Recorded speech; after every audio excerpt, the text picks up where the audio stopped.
not by design. That's why I need like a feeding tube Yeah. or a pill. This a pill to give me like a Thanksgiving dinner. Yeah, I think it's called like Adderall or something. Yeah. You take one of those, you're good to go for 6 hours or whatever. Yeah. Or I just, a lot of coffee gets me all jacked up. So you drink coffee like Until like 3 in the afternoon. and not eat? You eat a little bit. I'm eating. Got my meal replacement donut. One of those like nutty donuts. Those I guess that's better than just a sugary donut or not eating. Well, I don't know. I mean, I have not a great diet, but you've always had like a pretty jacked diet, it seems like, just because of the nature of your work. Yeah, I just don't eat. Yeah. I mean, I do. You do eventually eat like the dinner stuff. Yeah. Like I have to eat at some point. Well, I was just reading about that intermittent fasting thing, and it's like you don't eat from like 9 p.m. to whatever it is, 9 p.m. to 1 or 9 p.m. to 1 p.m. the next day. I do that. Right. I stop eating at anywhere between 6 and 9. And then you start again in the afternoon. I mean, I haven't eaten today, so. Well, you usually don't eat breakfast sometimes, though, right? Yeah, but I don't eat it at breakfast time. Right. I guess if you're really sitting in front of a computer a lot, you probably don't need that many calories to. Yeah, that too. But what's funny is like when I do start burning calories, when I'm not eating and normally not, when I'm normally sitting and not burning calories, and then I do something, I'm like, oh shit, I need to eat, because I feel it right away. Because normally I'm sitting here working. Well, I guess the brain uses a certain amount of calories too. But yeah. Maybe you're just used to it, all the coding stuff. I don't know. Yeah, I mean, like I said, I don't eat after, usually it's like, 7, 8, or 9. I stop eating. I don't eat anything until the next day. And most of the time it's not until like 1. That's pretty good. So it's not ideal, but it's definitely it's in line with that idea. Yeah, you're doing that idea, the intermittent fasting thing. Yeah. It's not like the best version of that, but it's like close. Because I should eat like when I wake up. I should be eating most of the day normally, and then stop at 6. Right. And then you're like. Yeah, it's hard for me to do that because I do the workout till about 8 or 9, and then I'm hungry. Then after working out, and I'm like, all right, I'm gonna. Yeah, that's different. You're burning. You need more. I need more, but it's also I was sure I've tried experimenting with like eating before the workout. Yeah. Eat like at 5 p.m. or something, like you would, I guess, dinner time. But then it's hard to feed the body, man. Feed it correctly, You have all this stuff coming into it. It's that's like the the Zen paradox of sleeping and eating correctly. If you can get that down, you're pretty good. All the other stuff follows. Like when you go when you're on the road and you're touring, that probably jacks you all up, right? Or does it change? Oh yeah. I mean, you end up, some tours I ate a lot less, and then some tours I ate the same. Yeah. Because we were being treated, we had like hospitality, like in Europe. Yeah, like a spread. You get in there. Well, they put you up somewhere, and I think they have to, or whatever. However, it's just accommodation wise, they give you a meal. Either they make it for you or they give you money for it. Yeah. Oh, they give you money for it? Oh, that's cool. Yeah. Sometimes it's like, here's $20 each, or here's $10 each. Or we've made this spread or this, meal. Do you want to make sure you're not totally strung out on stage? That's just a thing they do in Europe. Yeah. I mean, they do that here too, great. Like, yeah, bigger, when you're bigger. Yeah. Well, here it's like at a certain point you get like a per diem for some, for food or something. Yeah. As you put more people in the venue, and they think it's worth it. So you get more money and you get a per diem, whatever. But in Europe, like basically like right away, if you're touring, you get your fee for the show, then you get a hotel room, and then you get a per diem, or they feed you. They make food for the band, and then they feed you that. That's every show. Yeah, I feel like I've only in the smaller music scenes, I've only really seen that happen in like the punk rock scene here, where. Well, yeah, there's always the couch or the floor you can crash on, What I mean, like the cooking for the band, like I've only really seen that in the punk rock scene where we're like, it's an all vegan, Indian style food, and we made it for you. Here it is, Yeah. I remember Charlie used to do that. Definitely see that like that. But, that's that. Yeah, you don't see that too much in I guess in the industrial scene. Nobody's cooking for you. No, well, not in America. Although, if you tour Europe, you get all that. You would get that. You would get the, at least that's just.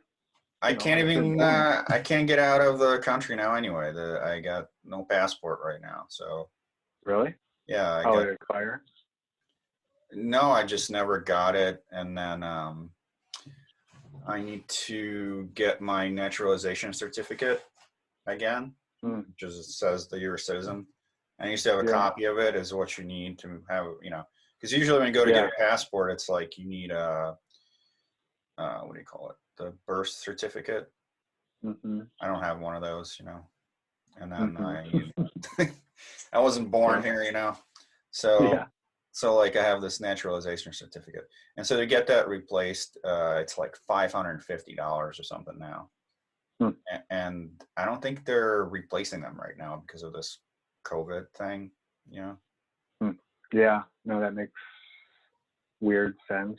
Weird, yeah, sure, like nobody why comes not in to do it, but yeah. Like I'm not sure if they're even issuing new passports right now, I don't know. It's a weird state of affairs. Of course, I've had like years to get it, and I never did. But yeah, I don't know. That's One day I'll make it back to Europe.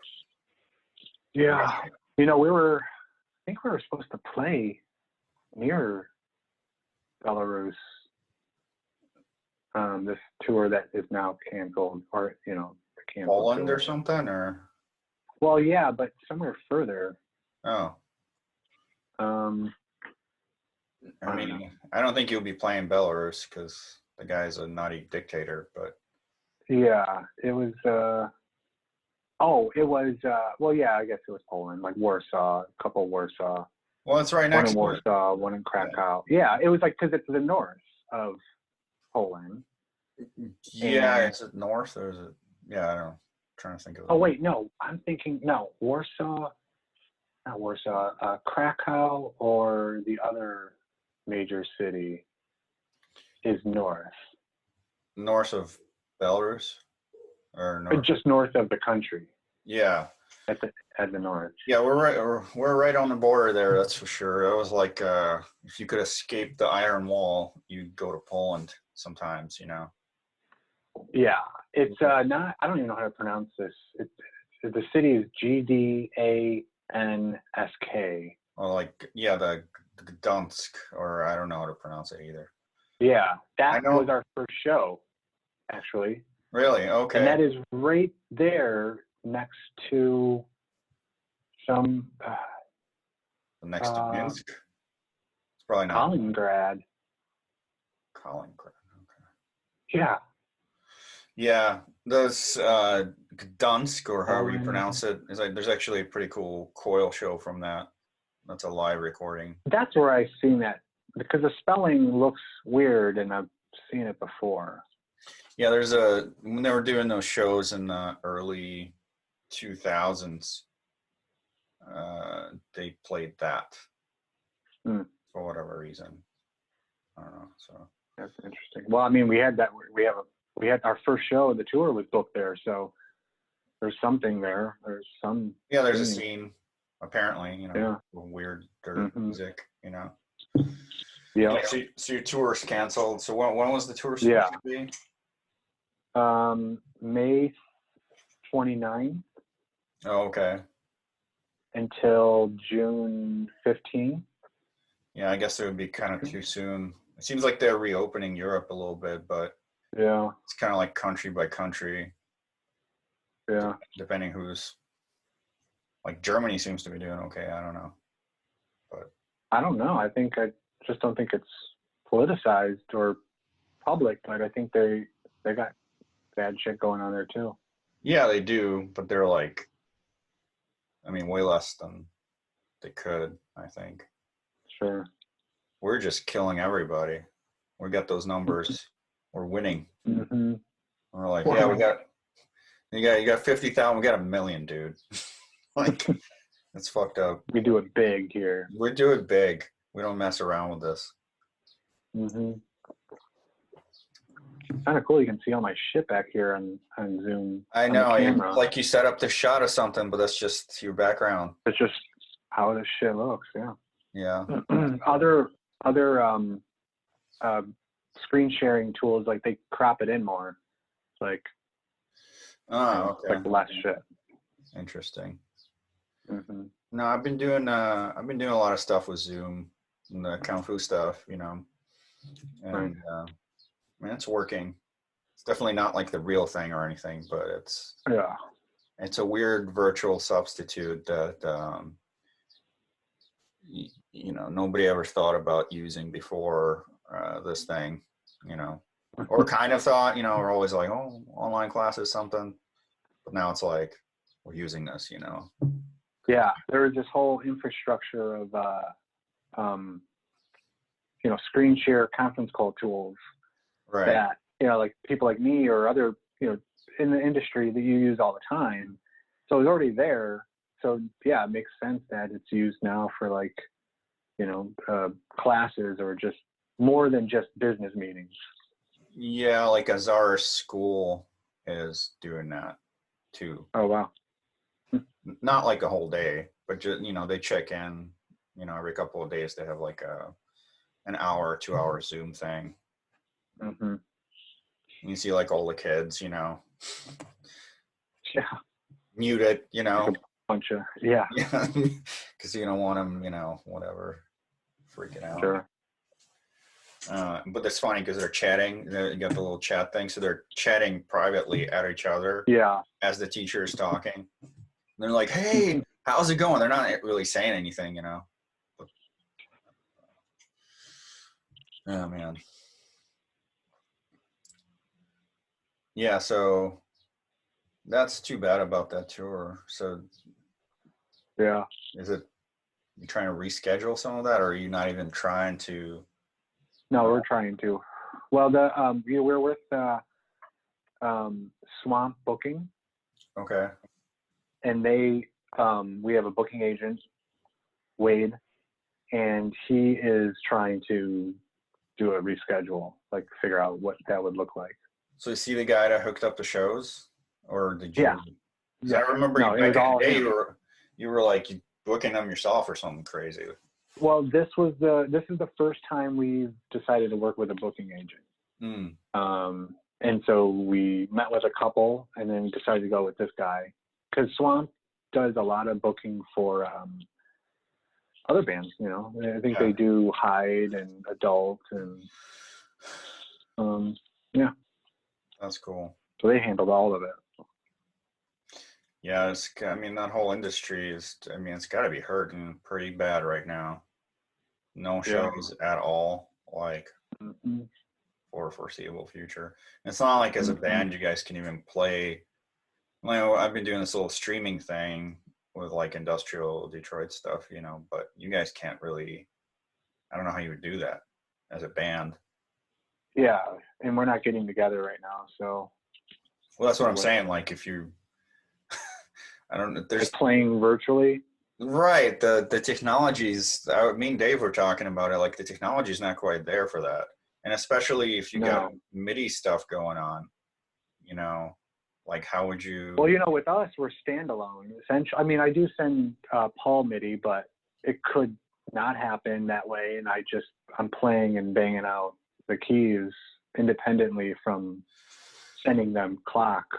Yeah, it's just, I think you could do it so that people could see it, but the problem is like the monitoring of each other, or like for you, I guess you could just play the stuff, right? But Yeah.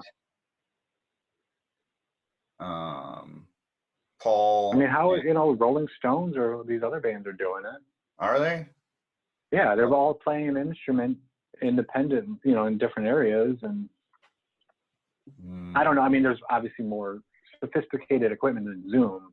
Yeah. Because the feeds are probably going to a board, and that's all. Like they're getting like super real time, no lag audio. Yeah, it's the lag that you I think you can set it up where they could hear your drums probably programming, but I don't know if you'd be able to hear them without a lag necessarily. I don't know. But it's something to explore for sure. Tell me when you hear this. I mean, okay. It'll be hard. I mean, I'm hearing you pretty real time on the Zoom thing, I think, so yeah, I'm hearing it. There's might be a slight lag between the video image and the audio. Not too bad though. Well, no, it's not. That's the thing, it's not huge, but if you're trying to be precise, yeah, it's like just a little, tiny bit, and then you're fucking you're fucked up, Yeah, you're off, and it's like you're going at it, and it sounds like shit. Yeah, but I mean, if you guys figure out something, that would be cool. Yeah, I think we're gonna get together at the end of May or the middle of May, and then start, practicing something. Putting together, and maybe doing a live stream thing like in early June, maybe. Yeah, that would be cool. I mean, it's all about the testing, right? If everybody just had a test, you know for sure you're okay, and then you'd be just hanging out, right? Yeah. That's all you need. Mm-hmm. Because I don't, but that's, there's no home. I don't know where those tests are. But, no, we'll see. Our president seems to think that we got enough tests, so we'll see how that goes, I guess. Yeah. He's so positive, He's like, everything will work out. It will be okay, He knows best. He does know best, apparently. But it's a weird thing watching a guy be positive without actual data, So that's pretty interesting. So Ritual Howls stuff is going on, You guys are always kind of on top of it, pumping out albums and whatnot, right? I mean, yeah. It's pretty cool. Were you going to say a question, or are you just leading? I was just trying to think through it. Like, I mean, and I know we talked about this before, but it just seems like you guys always had like this sort of effortless thing where you don't, you just get together and things happen. Now, is that the case, or is there like the process of it? Is there like, you know, it seems like it evolved over the years, but it always seemed like fairly painless for you guys to create. I think, you know, when we first started playing, it definitely felt like it just clicked, you know. And there, you know, like I had my background and Paul had his and Ben had his, and it was like it just showed up into a room, and that's what happened. The sound, you know, our sound is what happened. Meaning it wasn't, you know, like I'm sure Paul had an idea. I know he did. And I know he talked to Ben about, oh, I want to do a project like this or whatever. But you know, I didn't have any of that. And I wasn't, there was no like, okay, let's do something like this, or let's, you know, so like that didn't happen. But I had reached out to Paul after jamming with him and kind of seeing what he could do. And I was like, oh yeah, so I kind of knew if I called Paul up, which I did like 6 months later, after this little jam with some other friends of ours stopped. So I knew if I called him up and said, let's jam, I knew kind of what I was going to get, you know, like this like good voice, low baritone voice, not falsetto, and like twangy guitar. Yeah. And so I was like, that would be a good person to jam with. And so when I got a hold of him, I was like, let's do something. And he was already thinking about doing something, and he got a hold of Ben. These things kind of were there, right? He had talked to Ben separately, and I talked to him, and I didn't know Ben at all, or what he was doing, or what his style was. So then we got there together, and then there was this like thing that is our sound. So since then, it's basically been like that, where we kind of now know what we each do, right? And so when we get together, the sound happens. Like all the preconceived ideas are just gone, and then now it's just like what we sound like. It's interesting. Do you feel like the sound is almost, you know, they say like the sum is, what's that saying? The sum is bigger than the whole is bigger than the sum of the parts. Yeah. You feel like it's something that's bigger than the three of you, and it happens when you combine together, or is it just? Oh, well, yeah. I mean, yeah, like I don't know if I would sit around and do that on my own. Well, you don't. I know I would. Yeah. Well, I would never have. I mean, I never, because, you know, like I played the guitar already. You already knew all that. And obviously you knew about, you know, I make music beats and electronic shit. But you also know when I played the guitar, it was always sort of bluesy, twangy. Right. It's like always like what I went to. Even I've been playing the guitar since I was a kid. Yeah, your blues stuff is, you definitely have that like, sound. Yeah, that's what I go to. So there was maybe subconsciously where I felt like it worked having a twangy Paul guitar over the beats that I already would make, whether I was playing with you or Paul and Ben. You know what I mean? So it's interesting. It's like you take it's like a recipe. It's like this, and this, and that's what happened and how the sound came out. That could have been bad or just whatever. But I think the sound that does come out, people recognize as being something that like could be like advancing goth or post-punk sound, where it's not like a flanged out, you know, overdriven guitar and like simple beats, you know, and like a clean bass over a whiny voice or something. You know, which I mean, because I don't listen to goth music, and neither does the other guys. Paul likes Sisters of Mercy, but I don't listen to them. You did though, at one point. I have as a child, as a kid, you know. No. No. Paul listens to them. I think he likes them, and maybe he still does or doesn't. I never, as a child, growing up, finding all this music, was like Sisters of Mercy. I was like, oh yeah, that's interesting. But that's that. what's interesting is like obviously Skinny Puppy, Coil, right. You're more into White Zombie. Yeah, industrial sounds, I guess, and Yeah, electro, right? and then like yeah, and then like obviously with electronic music, danceable electronic music, you have all the hard techno and electro, and then the IDM and breakcore, and then which is just variations of the danceable drum and bass and fast whatever. But all that stuff has always been there, and I always say, yeah, I could go to that. I could like reference that, but like Sisters of Mercy or like any goth band except maybe Christian Death, I would not go, yes, that's my like anchor of some pillar of sound that I look to. It seems you have a bit of a no wave influence, right? Like totally.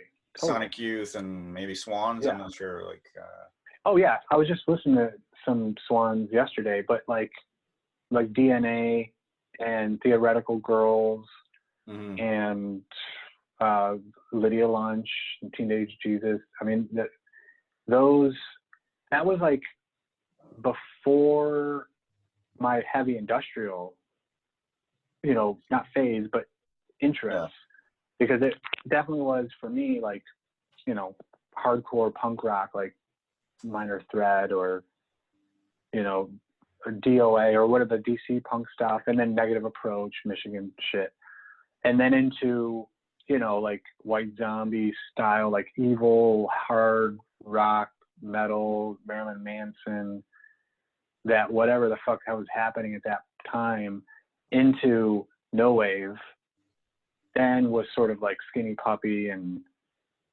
Frontline 242, all that other shit, Nights are Ebb, and then Noise, White House, and Merzbow and shit. Yeah. And then obviously, and then you thread that with like electronic music, hard techno, electro, danceable electronic music, into like IDM, breakcore, which is like the punk rock of electronic danceable music, I think. And I agree with that. That's all my reference shit, Mm-hmm. There is no Clan of Zyma. There's no Sisters of Mercy. Yeah. There's no insert goth band here. There were some goth bands in the late 90s that I think we were privy to that were popular, like Black Tape, the bands that you guys, Girl, and all those weird bands that it never hit it quite big, but it was like they have a little bit of resurgence, that Black Tape for Blue Girl, like and Sunshine Line, and all those bands that were like kind of, I think we saw them live or something maybe in the late 90s. Well, remember they would play not the City Club, but underneath the City Club, Labyrinth. The Labyrinth. They would play there, and you'd see them opening up. Either we would be opening up for them, or we would just be there to see a band that they were opening up for, or whatever. It was always mixed in. I mean, obviously synth pop, remember, was huge, more so I think than goth in the late 90s, early 2000s. It's definitely early 2000s when it hit really big. Yeah. That was like the downfall of that whole club scene, really, I feel like, is when it was just too poppy. Yeah. It went in too shiny. It was okay in doses, but it just went that direction so much. But that's what I remember liking about Dissect, is like you guys weren't. Oh yeah. Because like me and Pete were doing this crazy thing that we were playing loft parties, with like 30 people that are totally nuts, while people. You should insert the video right here. You cut it. So insert video of one of these loft parties. I know there's a video of. I think I have a clip of video. I think there might be somewhere. Yeah. I know that for sure. I've seen it. You, Pete, Bethany. Yeah. None. Yeah. So. Yeah, we were playing, but like slightly before that. So there's like on one side of town, we're doing this like weird. I don't even know what to call it. We call it industrial music, but But on the other side, a few blocks away downtown, they're just playing Apoptic all the parties. you know. Yeah. Oh yeah. Yeah. Right. Or V&V Nation or something. And then we saw you guys play, and we're both like, oh, these guys are not trying to sound like that, you know. So that was cool. Well, didn't you knew Dave though? You know, I was trying to figure it out. I was talking to him, and I was like, I don't remember when I met you. And he was like, well, we used to play chess in Ascension. And I was like, I totally don't remember that. You know? I think I remember when Dave and I first started talking that he had just kind of met you Okay. before me, and he had mentioned Ascension. And so you guys were already dealing it, obviously, and playing shows. Yeah. You know, I mean, you were already like a band playing shows, and people knew there was a band called Delian, and they were playing bigger shows, like opening up for V&V and shit, and yeah, totally. Nation. A total mismatch, but yes. Yeah, but there was like 500 plus people there. I mean, it's a theater that you guys played in. The Emerald. And Theater. obviously, yes. Yeah. Yes. I mean, it's V&V Nation, they're big, but yeah, whatever. So that's. Yeah. But I remember going there. Yeah. I actually remember going there with Dave and him, and then, you know, you and I never talked, and I didn't know how well Dave knew you or Pete. And I remember him talking to you or trying to talk to you, or just like saying, hey, what's up? Or I don't know what you guys talked about. I was somewhere else off the side. Yeah. And then I was thinking, I was like, oh yeah, he does know this dude from Delian. Because they just talked, and it was probably just like, oh, hey, what's up, dude? Well, I got to go. You know, it's that type of thing where you just had known somebody from a club and you didn't have anything else to talk about. Yeah. Yeah, I guess I don't remember that hanging out in Ascension time, but I remember going over to Dave's mom's house where he had the bedroom studio. Yeah, that's where Dissect played. That's where you guys were jamming. First jamming, yeah. Yeah, that's where we first started playing. Yeah, the room with all the gear, and then he's like a sliver of a bed on the side. Yeah. You know what I'm saying? And like towers of CDs. Yeah, a lot of CDs, some movies, I think, maybe something like that. Yeah, he had a lot of CDs. He still probably does, or maybe doesn't. Yeah, probably, but he's got a lot of vinyl now. So yeah, it's funny how that switched. Yeah. Yeah, because at that time you weren't trying to get vinyl for shit. You were like, the only people getting vinyl were DJs trying to party, you know, DJ parties.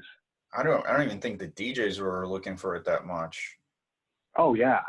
Oh yeah. The DJ, when I was DJing, which was just before really doing stuff with Dave, you would go in big, you know, and then you would get a bunch of shit. And so I had a lot of records at one point, and I sold them or gave them away to my friend Joe.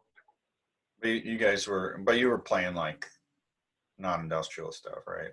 Yeah, I was playing electro, hard techno. Right. Yeah. No, that was an interesting time, like the Dissect era, because you guys definitely had a sound, you know. Yeah. And I feel like it still carries through your work. Yeah. Oh yeah, you can hear the beats. So you can hear the way I make drum beats. Yeah, the way you make the beats is interesting. And even when you're the same. Well, kind of. I mean, it's evolved. I mean, there's difference. But when you hear Dave make a beat, you realize there's that influence as well, you know. Totally. When you put our beats together, because I was listening to something on his Instagram the other day, and I was like, yeah, if you had that with my beat, I remember when we would bring our beats together, and you would have one of our songs. It was like that. He had this sort of beat style, and I had my beat style, and it became like a syncopated thing that matched. It was very like angular. Yeah. It was because I'm more like the boom bap beats. Right. You know what I mean? Like the big beat, but like the big break beat, you know, a break beat. And Dave was definitely more on the grid, like he is kind of now, but like unique, you know, like, you know, just like on, off, and upbeat, downbeat stuff. And then you mix that with my like breakbeat stuff. Even when I play real drums, I tend to do that. Yeah. So that's like that sort of beat, the dissect beats. Yeah. Yeah, we should put those out again or something. Those collection of songs. There's a few, there's like at least 10. They're pretty good. Yeah. You know? Yeah. Well, anyway, yeah, we'll talk about that. I mean, but. And there were some electro beats mixed into that as well, because I was influenced by electro, and then that worked well with industrial-esque stuff, because that had already been happening forever. You know, electro 808 drums with the boom bap. Oh yeah, Skinny Puppy, you know. Yeah, sure. Skinny Puppy. But like, early Frontline. Yeah, like that influence of Skinny Puppy being like making those hip hop beats essentially through distortion. Yeah. Yep. I mean, that's what I was, you know, when I was making all those beats with Pete. Of course, I swapped all the sounds out for crazy sounds, but sure. But I was like, well, it's got to have a groove, and I think that's one of the things too, like that people don't focus on or don't realize. I'm not sure, but or forget about the groove, man. You know, it's gotta be, you know, it's gotta have people something. Will do it. I think certain people will do it the way we're talking, but other people, I think, because of the nature of music making, look at the music beat itself in a different way. Like, I think a lot of people look at music, like drum beats, as a grid of pads visually, if you think about this, because this actually goes into that app I'm working on. Yeah. So what are you saying about the half? So, well, I'll segue into that, but you know, people like you and I look at, I visualize a step sequencer with parts, and I see the beat, and I think everybody knows what a 4/4 beat looks like on a step sequencer when it's active. And I think there's people like that. Maybe it's less nowadays, because nowadays. You said everybody. I think it's not everybody, but you know.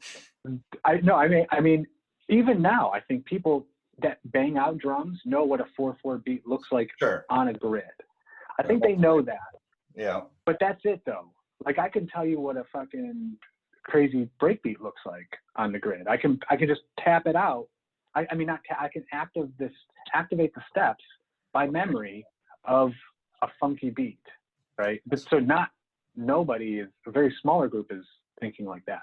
I think nowadays people think about music differently visually. When they visualize the beat or the sound they want to make, it might not be a piano roll or a step sequencer. It might be a bunch of pads in a grid. And you know you have to go pad this, because I always set up, or your pads are always set up in such a way that it's either top or corner or whatever. Mm-hmm. So the visualizing of the making of the music makes different music. Yeah, that's probably true. Somebody's doing the that novation thing or the push thing, you know. Yeah, the launch pad. The launch pad thing, whatever it's called. Yeah, so they might be. It's weird because it's the whole idea of the hardware is to be. A hardware designer is trying to make a good user experience, and way back when MPC decided to put the drum parts as touchable pads, that has morphed into the interpretation of good experience being a lot of pads, a lot of ways to touch the music. But what's missing now is the visualization of the music played itself. Because if you banged out something, somewhere in the end has got to be a boom, boom, miss, skip, hit. Even if it's ones and zeros, it's got to be 0, 0, 0, 1, 0, 0, 1. You know what I mean? Yeah. That's the end result. Step sequencer is that. Step sequencer is zeros and ones, and a pad of drums, a bunch of drum pads, is abstract to what the actual music notes in the final rhythmic part will look like. Hmm. So you think about music differently. You try to make a trap beat with your pads and you do it, but you don't know what the result looks like unless you really understand the piano roll and the step sequencer. Right. That's yeah. I think that's true probably for, you know, more of a, I guess, hip hop producers, because I feel like all the techno guys probably know more about Yeah, I step mean, sequencing. established people, yeah. But I'm talking about the young us, you know, the 12-year-old. There's so many apps now that don't even use that idea of the step sequencing idea, like that Propeller app. It's totally bizarre. Yeah, you just press it, and then that's good. Then it's essentially like the arpeggiation of the drums is what they're using, right? So it's using visual cues to look, because you could still put that all out in a way that made sense to like an older music maker, but it is, you know, the way things are designed are in fact the way the results or products are created. Yeah, you know? I've delved into that arpeggiation thing of the drums pretty heavily on the Identity Annex Delian thing, you know, where I was doing it in Ableton. So I was thinking about how to change drums even more real time than the step sequencer, you know. And the arpeggiation does seem like a good way to do that, because you can just change the speed of the arpeggiator of the hi-hat, and then, you know. You have that, and then the next thing, which I think you understand well, is the pattern or the sound changing in some variation of a sequenced beat or a arpeggiator. So imagine you're using synth A, and you turn on the arpeggiator. Another way to make a new rhythmic product, you know, new rhythmic beat, is to change the preset you're using. So you go synth A, synth B, synth C, drum A, drum B, and you're changing that while this sequence is going, right? So then you've got this really choppy, scattered preset sounding going, you know, from one to whatever, as much as you can change. Yes. And then the you know, so like that adds another dimension to making the beat. The random walk of the sounds. The Digitech does that really well with samples. So you can set the LFO to change the sample slot, so you can, you know, it'll just cycle through a whole bunch of them. I bet you can do that. Wonder if you can do that. You can do that on the Octatrack. The Octatrack, yeah, with the I guess MIDI data probably, right? That you're sending out to a synth, So that's pretty cool. Yeah, it's interesting because the knowledge of these technical things, when you get down to and for a specific project, you're definitely not using all of it. You're just using, you know, what's comfortable and just a little bit, you know, to fit into what fits with the job to be done. But going to that app that I'm working on, so like I was like laying out the paradigm of how people look, think, and make music. There's a step before all that, like I was telling you the other day, where you visualize, like us, we visualize the step sequencer, but I sort of make the beat in my head, right? And I sort of make I sort of beatbox it, you know, like in whatever way has worked for me and works differently for other people. But yeah, so like that's like what I think of. I think of the beat as the step sequencer, but the beat, I play the beat in my head or with my mouth. Either way, the beat comes to me. I think about a step sequencer, and I don't always see how to make that beat happen. I have to trial and error, right? So which is fine. You have an idea, or you just open up the step sequencer and you want to go at it. But it starts with some idea of what I want most of the time. Yeah. So this app that I'm working on kind of helps connect that early step, the conceptualization of a beat, into the steps on the step sequencer. So I can then really get my idea across, my beat idea. So an example would be if I had a beat and I wanted to get this beat out and get it into my DAW, I use Logic. I would so the app would facilitate that. Basically, you would beatbox into this app. Right. The app would map, isolate, and separate the drum sounds you made into drum tracks on the app that are set up in step sequencers with 1 to 4 bars available, and you would beatbox into this app, and you would then see the result play back through a sound bank of your choice. So by default, it might be an 808 kit. But then you'll be able to export the data to your Logic or whatever. Exactly. So in the end, and maybe add a little bit of quantizing magic so that you are more in time.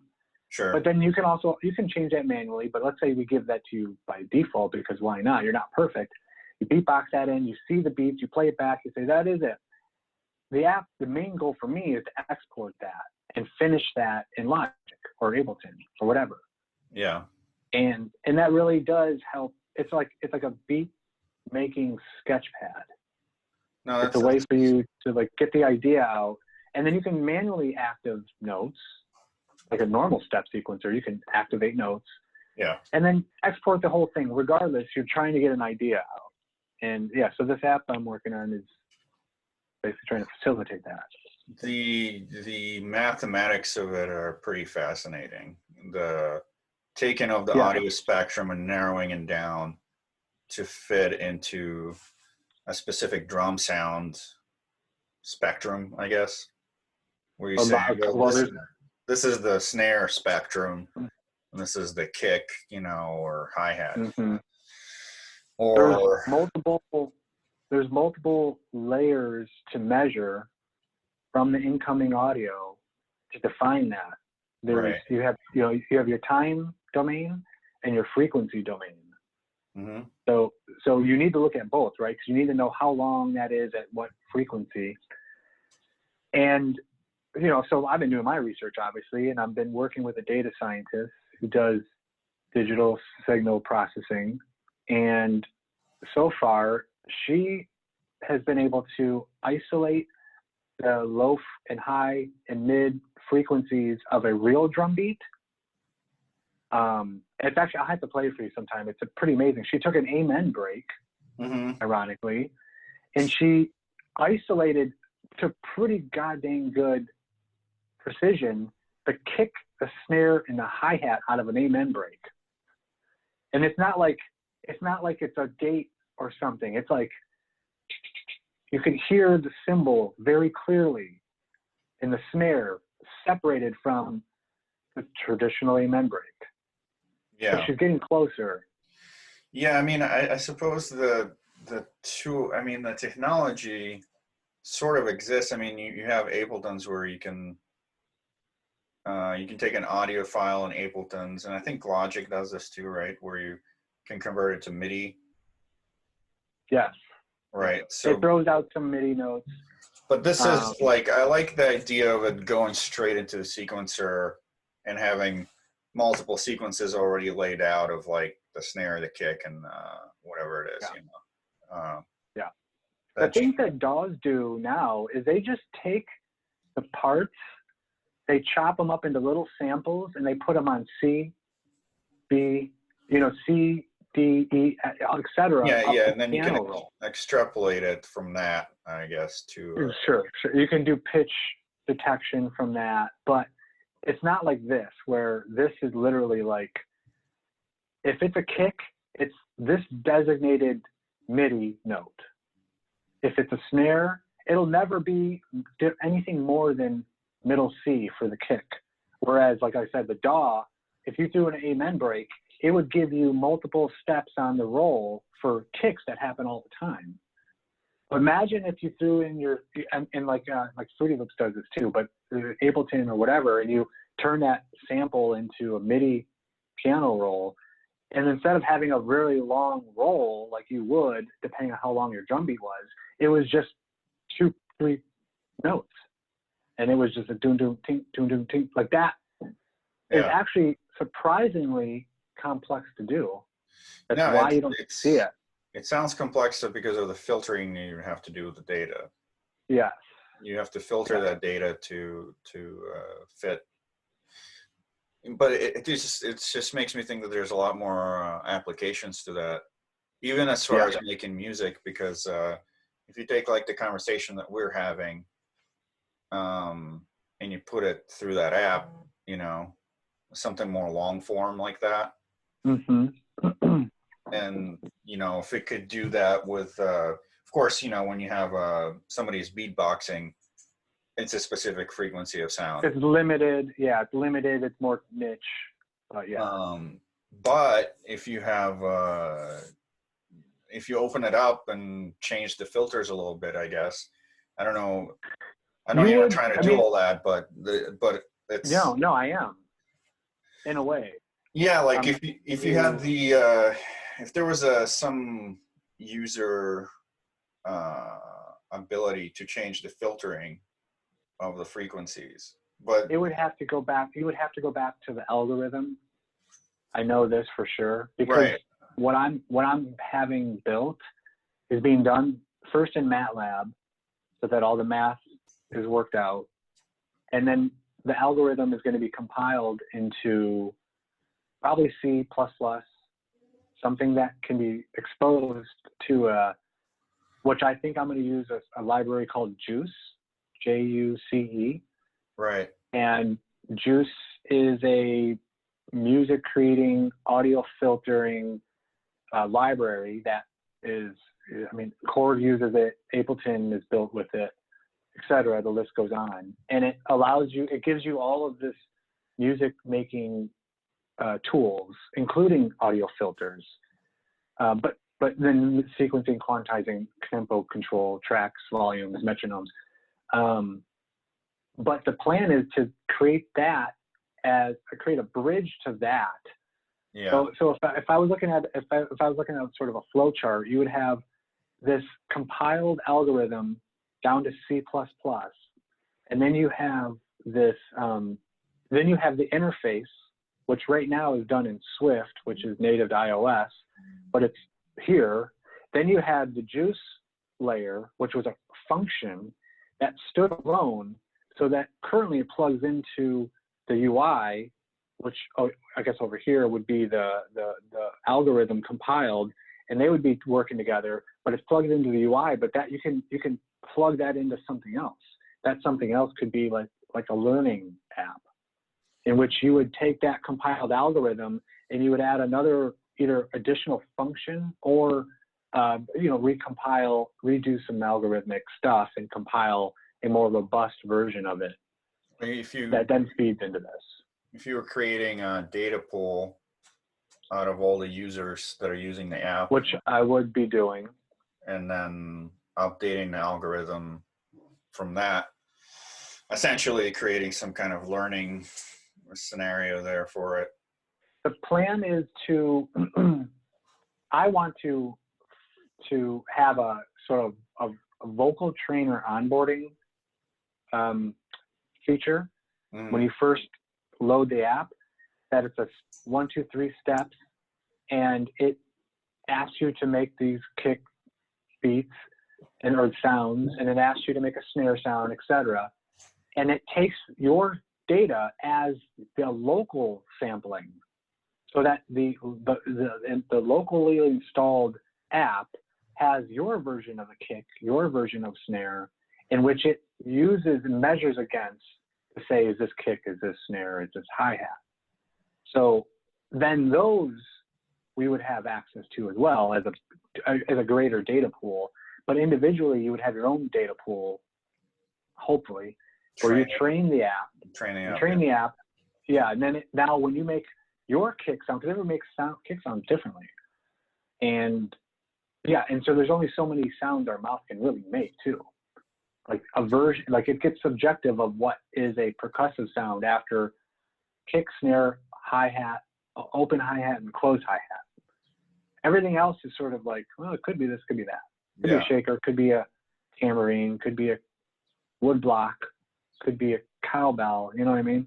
Yeah, it'd be interesting to test it with non-drum sounds or non-beatboxing sounds, just to see what happens. You know? Well, I mean, theoretically, you could train it if we had this feature to say your kick is boop. Yeah. You know, just bink, bink. And your snare was donk, donk. So you could just do that. You don't have to do like what a real drum sounds like if you were able to train it. Yeah, it's pretty fascinating. Yeah. And so how long you think before you have something that can be tested like that? Well, currently I have this project going, which is for that very reason, which is a proof of concept is the end goal of the project. So like I mentioned, there's a data scientist that specializes in digital, DSP, and their job right now is to create this algorithm in MATLAB, compile this into an exposable library that software apps, potentially desktop in the future, can look at and read. Exposed meaning something that an additional code can tap into and listen to and read. And then put this onto a mobile device, an iOS device, for testing. Yeah. That's the goal of this current project, and that's the proof of concept. So you think you're probably like a couple months out? Well, so far I've gotten some pretty good progress reports from the developer, programmer, software, data scientist, whatever. I like data scientist. That sounds pretty cool. Yeah, I guess computer scientist is more appropriate. Sure. Computer scientist specializing in digital or data signal processing or digital signal processing. I forget what it stands for. Yeah. And then, so she was like very optimistic. Technically, by the end of this week, which runs till Sunday, she said she's supposed to have a really good understanding of isolating the human rhythmic sounds. She's already done a real drum beat, like I mentioned. Right. So then and then the other day I had I started talking to I'm actually talking to two other developers for these other portions of the project, but I talked to this other developer yesterday. This guy is in England, and he is a music sequencing. He creates software for sequencers, audio filters. So he's actually made specifically, drum sequencers for iOS and Android. He's made plug-in sequencers. He's made software sequencers. He's the one recommending Juice. Basically, he feels confident he can stand up what I have into working code using Juice. And Juice is good. Like I said, Juice gives you quantizing features, step sequencing, tempo adjusting, all the stuff you would need so you don't have to build from nothing.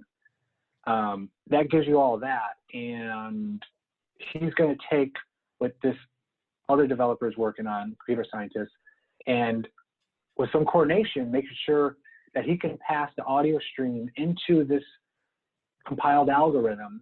Yeah. That then maps, pings back to the app. So if you think about it at high level, his code, he's going to be writing the code. He's not available for like another 4 weeks. So if you were to say like, when could this happen? At least a couple months before I would see like a coded version of the proof of concept and all this shit. Well, that's still pretty exciting. And if you're using the Juice thing, you could probably make it into a VST, I guess, at some point. Yes. If you use Juice, it can be anything. It could be Windows, it could be a VST, yes. Yeah, so you can just have it running in your Abletons. Yep. Take a mic and, Yeah. do the thing. That would be cool. But I think my differentiator is really the phone, because there is some other shit out there that lets you sort of beatbox into a microphone that they created. Yeah. It's like some microphone they created with their software, which is a VST, and you can beatbox in.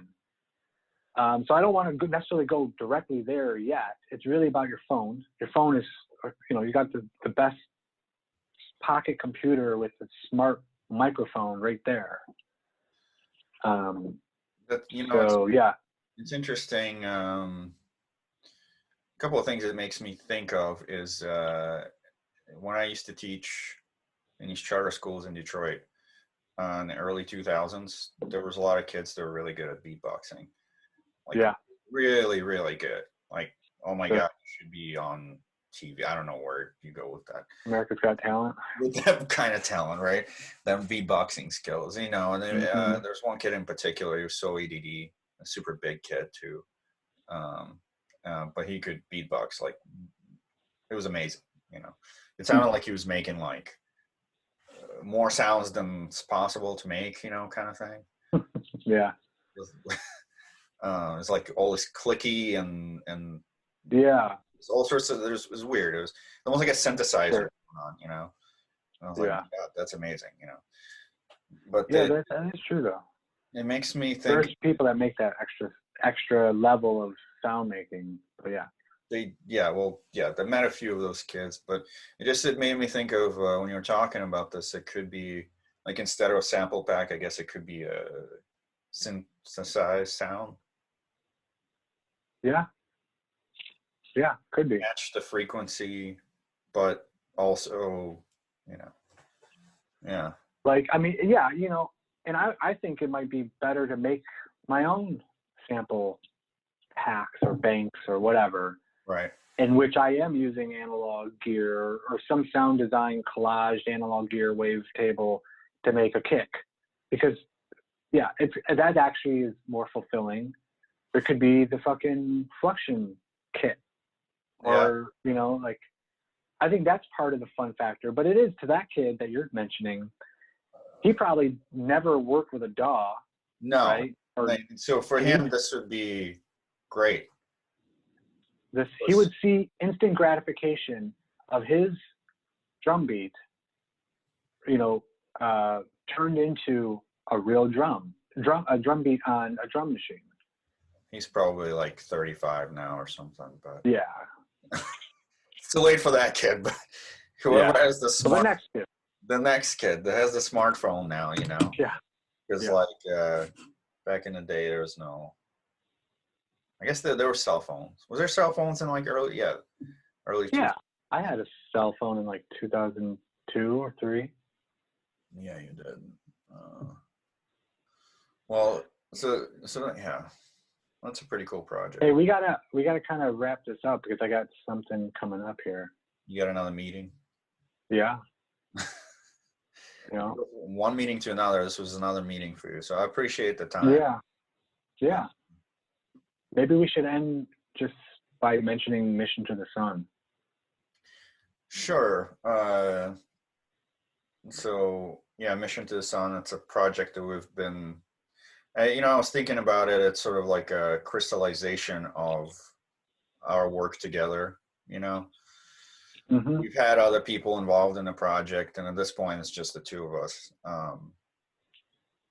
And even referencing those days before Ritual Howls, we were jamming for a while. Yeah. Like real instruments and whatnot, Sure. That's how it started, wasn't it? I mean, because it was you were singing for lack of an instrument to play, let's say, and playing drums too, I guess. Yeah, but when we really started doing what would be called the first Mission to the Sun songs, it was you singing over a really minimal organ sound or a simple drum sound. Mm-hmm. And that was sort of like the spark of, that combo. Because like you said, there's other people that have been like, I wouldn't even say they were involved. They were just in the same room while Mission to the Sun was starting. You know what I mean? Because like I mean, except for Yvette, because Yvette actually was adding that one original layer to Computers, one of the songs, that made it. I'm more so thinking of Jim, but I think doing his thing, but it was like we were transitioning out of the band scenario to something else, and I suppose that's when it happened. It definitely, it has a lot to do with your singing over something weird and electronic. Yeah. Because that, for me at least, that's when I was like, oh yeah, this could be something where if it wasn't you singing over it and it was like not that you're not a good singer, but a good singer, if somebody was like, oh, I can fucking sing, it would be like, oh, that's just a little too. But I think the quality of that sort of like Eastern European slang in your voice, and then you trying to sing, it's more of like, for me, it's more of like a punk rock move. You know what I mean? Like it feels punk. It feels like real when somebody's just like, fuck it, I'm going to try to do this. And you try to sing, and then actually like you're in there carrying a note. Not like screaming and whatever, not punk rock music, like the mentality. Right. I think it's like, fuck it. Those, I just write stuff, so I think it has to come out in a certain way. That's always been, I'm enjoying the project because you do most of the music, so. Well, just like you said, the music is sitting around in me, these riffs. Yeah. And this is the only outlet. So like the music that I'm making and the singing you're doing, this is the only use case for that, I feel. Yeah, and it's working. And a lot of other projects, I never really wanted to get into music production. Now I'm into, I just I wanted to do vocals, if anything, but then I don't like this music, so I have to change it. So then I have to figure out how to do it. So now I did. Okay. That's what happened with like Dealing, it was like, I don't like these beats. Let's make different beats. Why don't you make the beats? Okay, fine. I'll figure out how to do it, You're like, this is how a beat sounds. And then you I don't know, just put a distortion pedal on this beat, let's go there.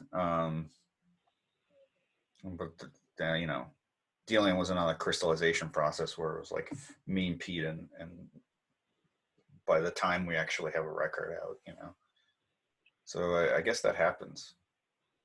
Yeah, I think this is a crystallization process as well, right? I mean, that definitely happened. There was like more people and more components, and then you're just like, no, it's just these things. Yeah, I always knew it was like these riffs I was playing and your voice over it. So regardless of who was around, it was always, if it held up to that, which I continue to like, because I always kind of push you towards to do like, less singing, but the way you do it, the way I first heard it.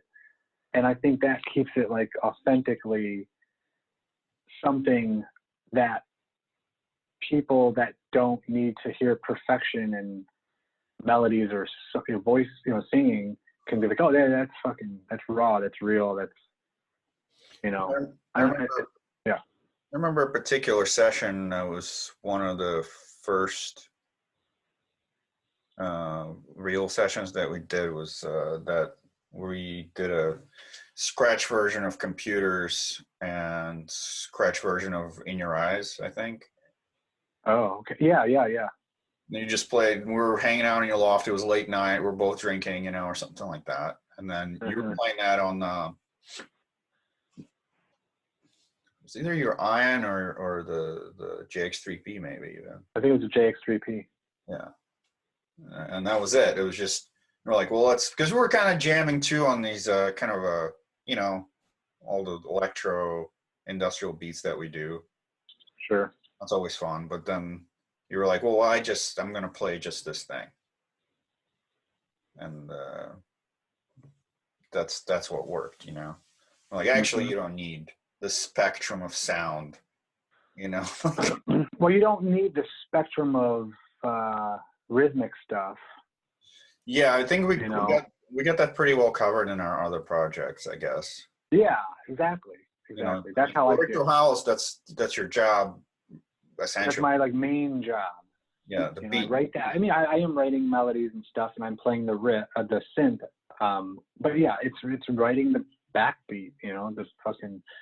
So yeah, this is definitely something, and same with you. This is something that's like you're doing most of the singing. You're doing all the singing, and it's like another outlet for whatever. You know what I mean? We're just picking that up. But what's really cool is that somebody's interested enough to put it out. I mean, that's like. Yeah.